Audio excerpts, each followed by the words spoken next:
கர்த்தருடைய நாமம் பரிசுத்தப்படுவதாக.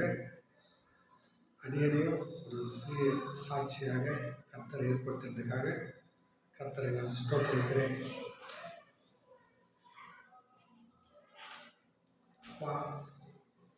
இந்த சாட்சியை நீர் ஆசீர்வதிக்கும்படியாக ஜெபிக்கிறேன். இந்த சாட்சியை பார்த்து அநேகர் உயிர் பெறும்படியாக நீர் அப்படி செய்ய போகிற கிருபைக்காக உண்மை நன்றி செலுத்தி உண்மை உயர்த்துகிறேன் ராஜா. மீட்பர் ரட்சகருமாகிய இயேசப்பா மூலம் ஜெபிக்கிற நல்ல பிதாவே, ஆமேன். இந்த சாட்சியும் கூட நான் பகிர்ந்து கொள்வதற்கு காரணம், என்னுடைய பெயர் சஞ்சய் பாபு. நான் கடலூர் மாவட்டத்தில் நெல்லிக்குப்பம் என்ற ஊருக்கு பக்கத்தில் மேல்பாதி என்கிற சிற்றூரில் பிறந்தேன். அங்கே வளர்ந்தேன். கடலூர் மாவட்டத்தில் படித்தேன். சிதம்பரத்தில் அண்ணாமலை யூனிவர்சிட்டியில் என்னுடைய இன்ஜினியரிங் டிகிரியை வாங்கின கையோடு நிறைய இடங்களில் வேலை செஞ்சேன். இதில் எஸ்பெஷலி நார்த்தில் டெல்லியில் ஒரு 8 இயர்ஸ் அந்த வேலை பார்த்தேன். ஆண்டவர் அப்போவும் என் மேலே கிருபையாக இருந்திருக்கிறாரு. ஒரு நல்ல ஒரு பப்ளிக் செக்டாரில் வேலை செஞ்சேன். அதுக்கப்புறம் அதில் அநேக ட்ராவலிங் பண்ண வேண்டிய காரணம் இருந்தது. அதனால் சென்னையில் ஒரு வேலையை தேடினேன். அது ஒரு நல்ல மல்டிநேஷ்னல் கம்பெனி. ரொம்ப அற்புதமான லைஃப் போய் கொண்டு இருந்தது. ஆனால் இதற்கு நடுவில் என்ன அறியாமல் சில பாவ பழக்க வழக்கங்கள் எனக்குள்ளே இருந்துச்சு. இந்த பாவ பழக்க வழக்கங்கள் ஒரு நாள் என்ன பண்ணுச்சு, பாவத்தின் சம்பளம் மரணம். இந்த பாவத்தின் சம்பளம் மரணம் என்பது என் வாழ்க்கையிலும் ஒரு நடப்பதற்கான சாத்தியக்கூறுகள் ஏற்பட்டுச்சு. ஒரு குடலில் ஒரு வலி ஏற்பட்டுச்சு, குடலில் ஒரு ப்ராப்ளம் ஏற்பட்டுச்சு. இதனால் என்னுடைய வேலையை நான் தொடர்ந்து என்னால் போக முடியல. அந்த கம்பெனியில் எத்தனையோ முறை என்னை கூட்டாங்க. ஆனால் என்னால் போய் உட்காரக்கூட எனக்கு பலன் இல்லாத அளவுக்கு என்னுடைய உடம்பு இதாச்சு. அப்போ அநேகர் சொன்னாங்க. நான் அநேகர் ஹாஸ்பிட்டலில் 6 மாதமாக பல ஹாஸ்பிட்டலில் போனேன். எனக்கு அந்த டைமில் குழந்தை பிறந்துருந்துச்சு. குழந்தைய கூட போய் பார்க்க முடியல. இப்படிப்பட்ட ஒரு சூழ்நிலை. அப்போ தான் நானே பைபிள் எடுத்து படிக்க ஆரம்பிக்கிறேன். அப்போ என் குடல்னா இது மாதிரி இருக்குது நம்மளுக்கு அப்படின்னும் போது ஒரு வார்த்தை வருது, உன் குடல் அப்படி எரிபந்தம் போல் எரிந்து கொண்டு இருக்கிறது. இந்த வார்த்தை யாருமே சொல்லலை. இந்த வார்த்தை எந்த ஒரு மருத்துவராலும் எனக்கு சொல்லப்படலை, எந்த மனுஷராலும் சொல்லப்படலை. ஆனால் அப்போ தான் தெரிஞ்சேன், இந்த வார்த்தையில் ஏதோ இருக்குது அப்படின்னு சொல்லிட்டு. சிறு வயது முதல் ஆண்டவராகிய இயேசு கிறிஸ்து மேலே ஒரு எப்படி சொல்லுவாங்க, ஒரு சாஃப்ட் கார்னர் உண்டு. ஏன்னா அவர் ஒரு சாஃப்டாக இருப்பார். அதனால் நம்ம இந்து பேக்ரவுண்ட்லேருந்து வந்ததால் கொஞ்சம் முரட்டாட்டம் உள்ள தெய்வங்களை தான் நம்ம பின்பற்றி கொண்டு இருந்தோம். ஆனால் அதுக்கப்புறம் தான் எனக்கு தெரிய ஆரம்பித்தது, ஜீவனின் அதிபதி இயேசு கிறிஸ்து தான். நம்ம ஜீவனோடு இருக்கணும்னா அதுக்கு இயேசு கிறிஸ்து மட்டும்தான் காரணம். வேறு எந்த தெய்வமும் அதற்கு தகுதி கிடையாது. என்னுடைய மூச்சு காற்று அவர் கையில் இருக்குது. என்னுடைய ஜீவனுக்கு அவர் தான் ஆத்தர் அப்படின்றது எனக்கு புரிய வந்துச்சு. அப்போ தேவன் என்ன பண்ணார், அப்படிப்பட்ட ஒரு சூழ்நிலையில் அநேக மருந்து மாத்திரைகளை தேடினேன். ஆனால் எனக்கு சுகம் கிடைக்கல. அதுக்கப்புறம் எனக்கு என்னுடைய சகோதரி மூலயமா எனக்கு சொல்லப்பட்டது, ஆண்டவர் சுகம் அளிக்கிற வசனங்களை படி தேவன் சுகமாக்குவாருன்னு. அப்போ நடுவில் சிலவங்க சொன்னாங்க, இது மாய மந்திரம் கட்டுகள், அதனால் போய் மாந்திரிகம் அப்படி போயிட்டு நம்ம போனால் இதை எடுத்துட்டாங்கன்னா சரியாயிடுன்னு. அதே சகோதரி எனக்கு என்ன அந்த வசனங்கள் கொடுத்த சகோதரி சொன்னாங்க, ஆண்டவருக்கு நீ மாயமந்திரத்துக்கு போகாத, ஆண்டவர் உன்னை கைவிட்டுருவாருன்னாங்க. அதே போல் நான் போகல. ஆண்டவர் விசுவாசமாக அந்த வசனங்களை படித்தேன், சுகமளிக்கிற வசனங்கள் படித்தேன். அதுக்கப்புறம் நான் டாக்டர்கிட்ட போய்ட்டு டெஸ்ட் பண்ணுறேன். அப்போ டாக்டர் சொன்னார், இது கேஸ்ட்ரிக் ப்ராப்ளம், அசிடிட்டி, ஒன்றும் பயம் இல்லை அப்படின்னாரு. அதுக்கப்புறம் எனக்கு ஆண்டவர் கொஞ்சம் கொஞ்சமாக அந்த சுகத்தை கொடுத்து அற்புதமாக வழிநடத்தி எனக்கு அப்படியே தொடர்ந்து என்னுடைய ஹெல்த்து ஓரளவு தான் இதாக இருக்குது. ஆனாலும் தேவன் நடத்தி, அதாவது என்ன சொல்கிறேன் அப்படின்னா, ஒரு 10-12 வருடங்களுக்கு முன்பு என்னுடைய ஜீவன் போக வேண்டியது. ஆனால் என் ஜீவனை கொடுத்து இந்நாள் வரைக்கும் என்னை வாழ்த்தி எனக்கு வாழ வைத்து கொண்டு இருக்கிறது கர்த்தராகிய இயேசு கிறிஸ்து. அதுக்காக அவர் நான் நன்றி செலுத்துகிறேன். அதுக்கப்புறம் என்னுடைய ஊழிய பாதை, அதை பற்றி சொல்கிறேன். ஆண்டவரே ஸ்தோத்திரம் ராஜா. அப்பா, இந்த சாட்சியை கேட்டவர்கள் ஆண்டவர் அவர்கள் வாழ்க்கையிலும் எப்படிப்பட்ட வேதனைகள், வலிகள், வியாதிகள் இருந்தாலும் எனக்கு சுகம் கொடுத்த தேவன் அவர்கள் வாழ்க்கையிலும் இந்த சாட்சி பார்க்கும்போது ஒரு அற்புத சுகத்தை நீர் தரும்படியாக ஆண்டவர் அடியனை மறைத்து நீங்கள் வெளிப்படுங்க. உம்முடைய நாமம் மாத்திரம் மகிமைப்படட்டும். உம்முடைய சுகமளிக்கும் வல்லமை அவர்களுக்குள்ள கிரியை செய்யும்படியாக மன்றாடுகிறேன் ராஜா. அப்படி நீர் செய்ததுக்காக நன்றி. ஊழிய பாதைன்னு பார்த்தீங்கன்னா அதுக்கப்புறம் எனக்கு ஒரு வேலை கிடையாது. 6 வருஷம் வேலை இல்லாமல் இருந்தேன். மனைவி தான் வேலைக்கு போவாங்க. பிள்ளையை அப்படியே பார்த்துக்கிட்டு இப்படி ஓடிட்டு இருந்த காலங்கள் திடீர்னு அவங்களுக்கு உடம்பு சரியில்லாமல் போகுது. அப்போ நான் வேலைக்கு போக வேண்டிய சூழ்நிலை. 6 வருஷம் வேலை கிடையாது. 6 வருஷத்துக்கு அப்புறம் திரும்பி நான் வேலையை தேடி போகிறேன். போயிட்டு ஒரு கம்பெனியில் வேலை செஞ்சேன். அதுக்கப்புறம் இன்னொரு கம்பெனியில் வேலை செய்கிறேன். நான் இருந்தது ஒரு நல்ல ஒரு சென்ட்ரல் கவர்மெண்ட்டில் இருந்தேன். அதுக்கப்புறம் வந்து ஒரு மல்டிநேஷ்னல் இதில் இருந்தேன். என்னுடைய 2011 என்னுடைய மாத சம்பளம் 75,000. நம்பவே முடியாது. ஆனால் அப்படிப்பட்ட இருந்த நான் அப்படியே ஒன்றுமே இல்லாத மாதிரி மேலே இருந்து கீழே விழுந்தேன். இதற்கு காரணம் என்னுடைய பாவம். இந்த பாவத்தை மன்னிப்பதற்கு ஒரே ஒருத்தர் தான் உண்டு இந்த உலகத்தில், அது இயேசு கிறிஸ்து. என் பாவத்தை மன்னித்தார். அதுக்கப்புறம் ஆண்டவர் பேசினார். என்ன சொன்னார் அப்படின்னா, உனக்கு நான் எப்படி பென்ஷனர்லாம் வாங்குறாங்க, ஒரு அவங்க குடும்பம் நடத்துறதுக்கு தேவையானது அதை போல் நான் உனக்கு கொடுப்பேன்பானார். இன்னி வரைக்கும் அதை கொடுத்துன்னு இருக்கிறார். நான் உண்மை இல்லாதவனாக இருந்த போதிலும் அவர் உண்மை உள்ளவராக இருக்கிறதால என்னை வாழ வைத்து கொண்டு இருக்கிற தேவன் அவர் தான். யார் மூலியமோ குடும்பத்துடைய தேவைகள் சந்தித்து இதுவரைக்கும் எந்த குறைவும் இல்லாமல் நடத்துகிறாரு. அதுக்காக தேவனை ஸ்தோத்திரிக்கிறேன். அதுக்கப்புறம் அந்த வேலைகளில் போகும்போது அந்த வேலைகளில் சில பிரச்சனை. அந்த கம்பெனி முதலாளி என்னை வந்து ஒரு பொய் குற்றம் சாட்டினார். ஆனால் அந்த குற்றத்தை நான் செய்யலை. சரின்னு அந்த வேலையை விட வேண்டியதாக போச்சு. அதுக்கப்புறம் நான் எந்த கம்பெனிக்கு வேலை செஞ்சேனோ அதற்கு ஒரு ஹையர் ஒரு கம்பெனி இருந்தாங்க. அந்த அத்தாரிட்டி என்ன பண்ணாங்க, என்னுடைய வேலையை பார்த்து அவங்க ஒரு 4 மாதம் கழித்து அவங்க என்னை வர சொன்னாங்க. சரின்னு போனேன். இன்டர்வியூலாம் இது பண்ணிவிட்டு நீங்கள் இங்கே செய்யுங்க, நாங்கள் உங்களுக்கு எல்லா சப்போர்ட்டும் பண்ணுவோம்னு சொல்லுவாங்க. சொன்னாங்க. அதே போல் அவங்க கூப்பிட்டாங்க ஒரு நாள். எனக்கு ஒரு அற்புதமான ஒரு இது என்னென்னா, எனக்கு அதிகாலையில் தேவன் என்ன பண்ணார், ஒரு முறை 2012 காட்சி கொடுத்தாரு. அதனால் நான் என்ன பண்ணுறதுன்னா, அந்த டைமுக்கு நான் எப்படியா இருந்தாலும் எழுந்து ஜெபம் பண்ணுறேன். அது எனக்கு தெரிஞ்சு பண்ணனா தெரியாமல் பண்ண தெரியல. இன்னி வரைக்கும் அந்த ஒரு பழக்கத்தை கடைப்பிடித்து கொண்டு இருக்கிறேன். அதுக்கும் தேவனுக்கு நான் நன்றி செலுத்துகிறேன். எந்த இடத்துல எங்கே போனாலும் எந்த இடத்துல இருந்தாலும் அந்த டைமுக்கு ஆண்டவருக்கு ஒரு ஜெபத்தை நான் ஏறெடுக்கிறது. அப்போ எனக்கு காலைல எழுந்துச்சி நான் ஜெபம் பண்ணுறேன். அந்த கம்பெனி வேலைக்கு போகிறதுக்கு ஆண்டவர் ரொம்ப தெளிவாக பேசினார். போவாதேன்னாரு. ஆனால் போவாத, அப்போ நம்ம எப்படி குடும்பத்தை நடத்துறது என்ன ஏதுன்னு அப்போ தான் எனக்கு தெரிய வந்துச்சு, ஆண்டவருடைய அழைப்பு நம்ம மேலே இருக்குது அப்படின்ட்டு. அதாவது விக்கிரகத்துக்கு பின்னாடி போய் கொண்டிருந்த நம்ம மெய்யான தேவனுக்கு ஊழியம் செய்வதற்காக நம்மளை தேவன் அழைத்திருக்கிறார்.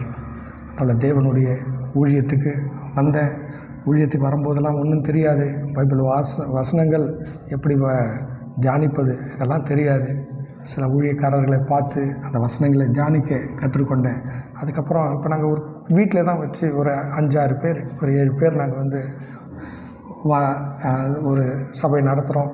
இதில் நான் தான் வார்த்தையை கொடுக்கறது. வாரம் வாரம் தேவன் அற்புதமான வார்த்தைகளை, நல்ல வேதத்துள்ள சத்தியங்களை, ஆழங்களை அறிந்து கொள்வதற்கு வாய்ப்புகள் கொடுத்தாரு. அதுக்கப்புறம் ஆண்டவர் பேசினார். 4 சுவிசேஷத்தையும் கம்பைன் பண்ணி ஒரு புக்கு எழுதி அந்த புக்குக்கு ஒரு டைட்டில் கொடுத்தாரு. ஃப்ரம் கேவ் டு சிட்டி அப்படின்னு கொடுத்தாரு. இங்கிலீஷில் எழுத சொன்னார். அதை தொடர்ந்து அந்த ஊழியத்தை நான் தினமும் அதை நான் எழுதி கொண்டு இருக்கிறேன். இப்படி தான் என்னோடய ஊழியத்தின் பாதை. என்னுடைய தேவைகளை தேவன் தான் சந்திக்கிறாரு. ஒரு பையன் அவனுடைய படிப்பு காரியங்களை எல்லாவற்றையும் தேவனே சந்திக்கிறாரு. எங்கள் குடும்பம் எல்லாமே ஹிந்து பேக்ரவுண்ட் தான். ஊழியம் செய்வது என்னுடைய தகப்பனாரை கூட 50% தான் அவருக்கு ஒரு சந்தோஷமாக. ஏன்னா அவர் என்னடா இப்படிப்பட்ட ஒரு வேலையில் இருந்தானே அப்படின்னு ஒரு இது. ஆனால் பரம தகப்பன் என்ன சித்தம் வச்சுருக்கிறாரோ அதுதான் நம்ம வாழ்க்கையில் நடக்கும். ஏன்னா நம்மளுடைய உலக பிரகாரமான சகோதரர்களோ சகோதரிகளோ நம்ம உயர்வில் இருக்கும்போது எல்லாம் கூட இருப்பாங்க. ஆனால் நம்ம தாழ்மையில் இருக்கும்போது ஒரே ஒருத்தர் தான் கூட இருப்பாருங்க. அவர் இயேசு கிறிஸ்து மட்டும்தான். அவர் தான் என்னுடைய தாழ்மையில் கூட இருந்தார். என்னை மறுபடியும் தூக்கி வராரு. கண்டிப்பாக தேவன் மறுபடியும் என்னுடைய தலையை உயர்த்துவார் என்பது நான் 100% விசுவாசிக்கிறேன். தேவன் வாக்குத்தத்தம் கொடுத்தாருன்னா அதில் அவர் மாறவே மாட்டார். அபரிவிதமாக கண்டிப்பாக நம்மளை ஆசீர்வதிப்பார். அது வந்து ஆவிக்குரிய விஷயங்களாக இருக்கும். உலகத்தில் நம்மளுக்கு என்ன தேவையோ அதை கண்டிப்பாக கொடுப்பார். அதுக்காக நம்ம கவலைப்பட வேணாம். எவ்வளோ சொத்து சுகம் அதாவது என்ன சொல்கிறது, செழிப்பு இப்படி இருக்கலாம். ஆனால் அவர்கள் வாழ்க்கையில் பார்த்திங்கன்னா ஒரு சமாதானம் இருக்காது, ஒரு சந்தோஷம் இருக்காது. ஆனால் நம்ம ஆண்டவரை ஏற்றுக்கொண்ட காரியத்தில் நமக்கு ஆண்டவர் என்ன தர முதல்ல பரிசுத்தம், நம்மளை பரிசுத்தப்படுத்துகிறார். இந்த உலகத்தில் உள்ள எல்லா வித அடிமைத்தன பழக்கங்கள்லேருந்து நம்மளுக்கு விடுதலை கொடுக்குறார். அந்த பழக்கங்கள் நம்மளை என்றைக்கு வேணாலும் ஓவர்டேக் பண்ண நினைத்து கொண்டு தான் இருக்குது. அந்த வசனத்தை வைத்து கொண்டு தான் நம்ம சுத்திகரித்து கொள்கிறோம். இது பாவம்னு தெரியுது, ஆனால் உலகத்தில் இருக்கிறவன் இது பாவம்னு தெரியாமல் இருக்கிறான். அதனால் தேவன் நம்மளை அழைத்திருக்கிறார், நித்திய ஜீவனுக்கு என்று நம்மளை முன்குறித்து இருக்கிறார். கண்டிப்பாக அந்த நித்திய ஜீவனை பெற்றுக்கொள்ளும், அதில் எந்த மாற்றமுமே கிடையாது. அவருடைய வார்த்தைக்கு கீழ்ப்படுகிறது தான் மிக மிக முக்கியமானது. அவருடைய வார்த்தைக்கு கீழ்ப்பந்தி நம்ம நடக்கும்போது கண்டிப்பாக தேவன் நம்மளை ஆசீர்வதிப்பார். இந்த சாட்சியை நான் சொல்கிறதுக்கு மெயின் ரீசன், நான் எனக்கு மேடை ஏறி பிரசங்கம் பண்ணவோ மேடை ஏறி பேசவோலாம் தெரியாது. சர்ச்சில் மேலே ஏறி சாட்சி சொல்கிறதுக்கெலாம் ரொம்ப தயங்குவேன், ஒரு ஷையாக இருக்கிற மாதிரி இருக்கும். ஆனால் ஆண்டவர் பார்த்திங்கன்னா அதை எல்லாத்தையும் எடுத்து போட்டு அற்புதமாக ஏன்னா அவர் நமக்குள்ளேருந்து நம்ம செயல்படலை, நமக்குள்ளேருந்து அவர் தான் செயல்படுறார். அதை எல்லாத்தையும் உடைத்து தேவன் நம்மளை ஒரு புது சிருஷ்டியாக, நம்ம ஒரு குயவன் கையில் இருக்கிற ஒரு களிமண் போல் இருக்கிறோம். அவர் அது எப்படிப்பட்ட பாத்திரமா, மண்பாண்டப்பா, இல்லை அது ஒரு வெள்ளியால் உண்டாப்பட்டமா, இல்லை பொன்னால் உண்டான பாத்திரமா, அது தேவன் தான் நியமிக்கிறார். ஆனால் அதை கனமான பாத்திரமா நம்மளை வைப்பார்ன்றதில் எந்த சந்தேகமும் கிடையாது. அவர் எப்படிப்பட்ட மனிதனாக இருந்தாலும், எந்த மனுஷனையும் பிரகாசிப்பிக்கிற மெய்யான ஒளி அவர் தான். அவன் எவனாக இருந்தாலும் சரி, நான் படித்தவன் படிக்காதவன் தேவன் முன்னாடி ஒன்றுமே கிடையாது. எவ்வளோ படிக்காதவர்கள், அப்போஸ்தலர்கள் யாரும் படிக்கவே இல்லை. அவர்கள் ஏதின நிருபங்கள், அவர்கள் ஏதின சுவிசேஷ புத்தகங்கள், அவர் ஏதின உரைகள், இதெல்லாம் யாருமே விளக்கவே முடியாது. அவர்களுக்கு எப்படிப்பட்ட அப்படி நாணம் வந்துச்சுன்னு தெரியாது. எக்ஸாம்பிள் பார்த்திங்கன்னா யோவான் மீன் பிடிச்சார். 5 ஆகமங்களை ஏதினது மோசே எகிப்தின் சாஸ்திரங்களை கரைத்து குடித்தவர். அவர் ஏதினார் ஆதியிலே, அதாவது தேவன் வானத்தையும் பூமியையும் சிருஷ்டித்தார்னு எழுதினார். இவர் இதை தான் எழுதினார். ஆனால் யோவான் என்ன எழுதினார்னா, ஆதியிலே தேவன் எப்படி இருந்தார், ஆதியிலே வார்த்தை இருந்தது, தேவனே பற்றி எழுதக்கூடிய ஞானத்தை யோவானை கொடுத்தார். இப்படி தான் நம்மளையும், நீங்கள் படித்தவங்களோ படிக்காதவங்களோ கவலைப்படாதீங்க, நீங்கள் எந்த நிலையில் இருக்கிறீங்க கவலைப்படாதீங்க. தேவன் தாழ்மையானவர்களை தான் தேவன் தெரிந்து கொள்வார், ரொம்ப அற்பமானவர்கள் தான் தேவன் தெரிந்து கொள்வார். இந்த உலகத்தில் எவ்வளவோ ஊழியக்காரர்களை தேவன் உயர்த்தி இருக்கிறாரு, எவ்வளவோ தேவ மனுஷங்களை தேவன் மகிமைப்படுத்தி இருக்கிறாரு. இந்த உலகத்தில் அவர் எதற்காக வந்தார்னா, பிசாசின் கிரியைகளை அழிப்பதற்கு மனுஷன் தேவகுமாரன் வெளிப்பட்டார் என்று சொல்லப்பட்டிருக்கிறது. அதே தேவகுமாரன் நமக்குள்ளே இருக்கிறாரு. இந்த உலகத்தில் இருப்பவனை காட்டிலும் நமக்குள்ளே இருப்பவர் பெரியவர். நம்மளாலையும் இந்த உலகத்தின் அதிபதியை ஜெயித்து தேவன் எப்படி வெற்றி பெற்றாரோ அதே வெற்றி நம்மளாலும் விட முடியும். அது இந்த உலகத்தில் நம்மளுக்கு கிடைக்கிற மிகப்பெரிய பரிசு. அதாவது மனிதன் எதை ரொம்ப புகழ்ச்சியாக நினைக்கிறாங்களோ தேவன் அதை அற்பமாக பார்ப்பார். நம்மளை தேவன் அற்பமாக பார்க்கல, நம்மளை தாழ்மையிலேருந்து நம்மளை தெரிந்து கொண்டதால் தேவனுடைய பார்வையில் நம்ம விலையேற்பட்டவர்களாக இருக்கிறோம். இயேசு கிறிஸ்துவை உங்கள் சொந்த ரட்சகராக ஏற்றுக்கொள்ளுங்கள். நான் ஏதோ ஒரு வீடியோ வெளியிடணும் அப்படின்னு நான் சொல்ல, நம்மளுக்கு இந்த உலகத்துக்கு அப்புறம் ஒரு நித்திய வாழணும் ஒன்று இருக்குது. மனிதனுக்கு அதுதான். இந்த உலகத்தில் வாழ்கிற வாழ்க்கை 70 வருஷமோ 80 வருஷமோ அவ்வளோதான். இதுதான் மனுஷன். இந்த உலகத்தில் மனிதன் எதையும் கொண்டு வரல, திரும்ப எதையும் கொண்டு போகிறதும் கிடையாது. ஆனால் இதுக்கப்புறம் என்னுடைய ஆத்மா போய் எங்கே வாழப்போகுது, பரலோகமாக நரகமாக, அதை டிசைட் பண்ணக்கூடிய அத்தாரிட்டி இயேசு கிறிஸ்துக்கிட்ட தான் இருக்குது. வேறு எந்த தெய்வங்கள், மனிதர்களால் ஏற்படுத்தப்பட்ட எந்த தெய்வங்களுக்கு அது கிடையாது. ஏன்னா இதெல்லாம் மனுஷன் ஏற்படுத்துகிறான். அவர் மட்டும்தான் மெய்யான தேவன். நீங்கள் இன்றைக்கி உங்கள் வாழ்க்கையை ஒப்பு கொடுத்து நீங்கள் மனம் திரும்பி உங்களுடைய பாவங்களை அறிக்கையிட்டு, அப்பா இயேசு கிறிஸ்துவே என் பாவங்களை மன்னிங்க, இயேசு கிறிஸ்துவே இதுவரை நான் பாவியாக இருந்தேன், என் பாவத்தை மன்னித்து என்னை பரிசுத்தமாக்குங்க, நான் உங்கள் பிள்ளையாக மாற எனக்கு ஆசையாக இருக்குதுப்பா. இந்த உலகத்தில் நான் உங்கள் பிள்ளையாக மாறணும், அப்புறம் மறுமையில் உங்களோடு நித்தியமாக வாழணும் அப்படின்னு நீங்கள் விரும்புனீங்கன்னா கண்டிப்பாக இயேசு கிறிஸ்துவை ஏற்றுக்கொள்ளுங்கள். அவர் சொல்லிட்டார், நானே வழியும் சத்தியம் ஜீவனமாக இருக்கிறேன், என்னால் என்று ஒருவனும் பிதாவின் இடத்தில் வரான். நீ எந்த தெய்வமாக என்ன இருந்தாலும், நீ எப்படிப்பட்ட சயின்டிஸ்டாக இருந்தாலும், எப்படிப்பட்ட நாட்டுக்கு அதிபதி, எப்படிப்பட்ட தலைவர் யாராக இருந்தாலும் சரிதான், எந்த மதத்தை நீ இது பண்ணாலும் சரிதான், இயேசு கிறிஸ்து இல்லாமல் போகவே முடியாது. அவர் தான் கேட். அந்த வாசல் அவர் தான். அந்த வாசலுக்குள்ளே தான் நம்மளால் போக முடியும். அதனால் இயேசு கிறிஸ்துவை உங்கள் வாழ்க்கையில் நீங்கள் ஏற்றுக்கொண்டு மிகப்பெரிய காரியங்களை தேவன் உங்கள் வாழ்க்கையில் செய்வார். இந்த உலக பிரகாரமான ஆசீர்வாதத்தை பற்றி நான் சொல்ல, உலக பிரகாரமான காரியங்கள் நீங்கள் நல்லா உழைச்சாலே உங்களுக்கு கிடைக்கும். ஆனால் இதை காட்டிலும் மேன்மையான காரியங்கள் இயேசு கிறிஸ்து வச்சிருக்கிறாரு.